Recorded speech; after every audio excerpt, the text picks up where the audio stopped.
Hello दोस्तों, स्वागत है आपका हमारे YouTube चैनल भूत वर्स पे। मनोहर का घर पुराने कब्रिस्तान के पीछे था और उसके घर की छत से वह कब्रिस्तान अच्छे से दिखता था।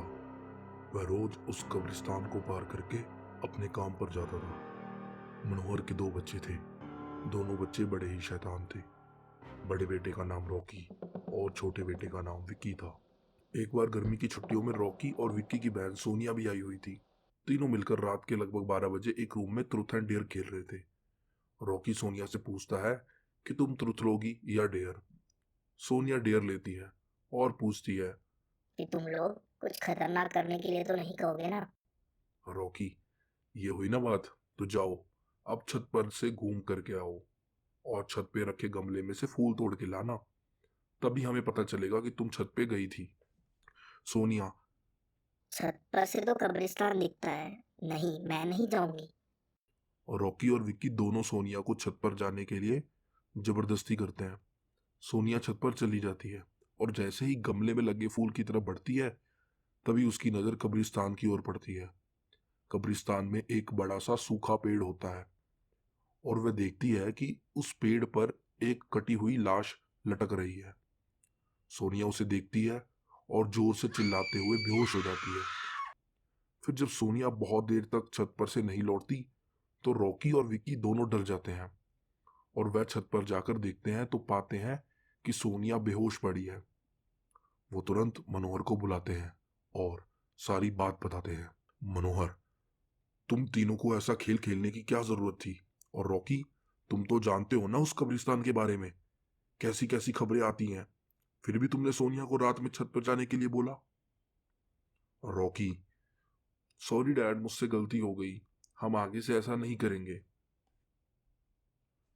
मनोहर ने कहा, और फिर दोबारा ऐसा काम किया तो तुम दोनों को उसी कब्रिस्तान में छोड़ आऊंगा।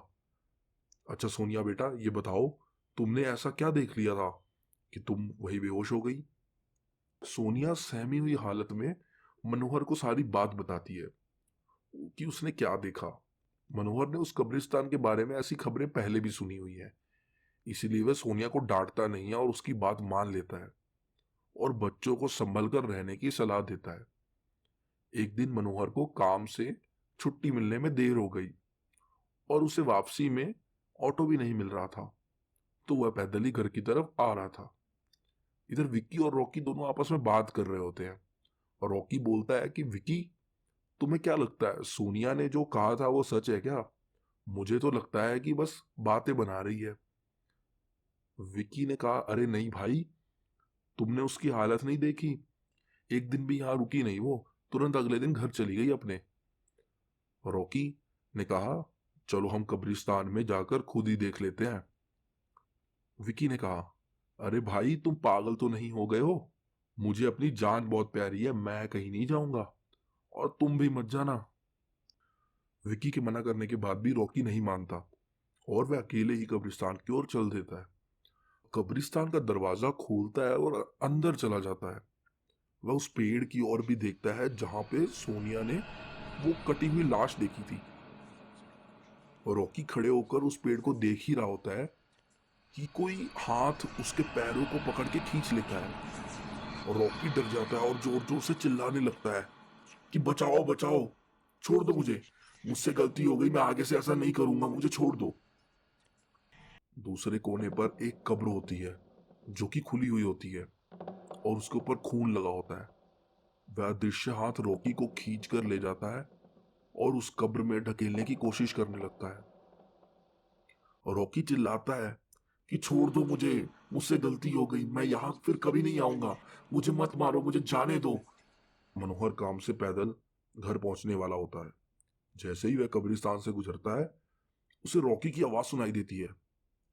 मनोहर बोलता है, ये क्या, ये तो रॉकी की आवाज लगती है और ये तो कब्रिस्तान से आ रही है, मुझे जाकर देखना चाहिए।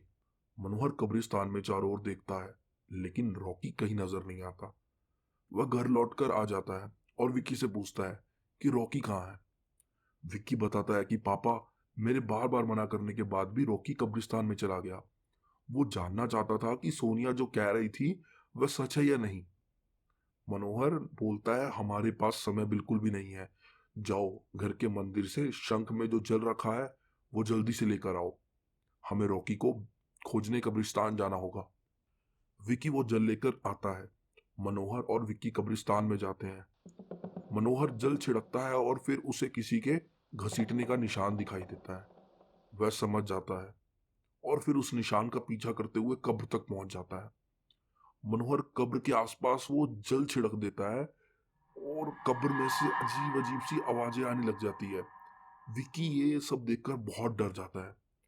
मनोहर कहता है कि मुझे लग रहा है कि श्रापित प्रेत आत्माओं ने रॉकी को इस कब्र के अंदर कैद कर लिया है और हमें जल्दी उसे निकालना होगा वरना देर हो जाएगी। तुम एक काम करो, तुम ये पवित्र जल आसपास छिड़कते रहो, तब तक मैं इसको बाहर निकालने की कोशिश करता हूँ। जब तक तुम ये जल छिड़कोगे ये आत्माएं हमारा कुछ नहीं बिगाड़ पाएंगी। मनोहर उस कब्र को खोलने की बहुत कोशिश करता है और अंत में वो कब्र खुल जाती है। उसके अंदर रॉकी लथपथ हालत में बेहोश पड़ा होता है। मनोहर उसको वहां से उठाता है और जल्दी ही हॉस्पिटल ले जाता है।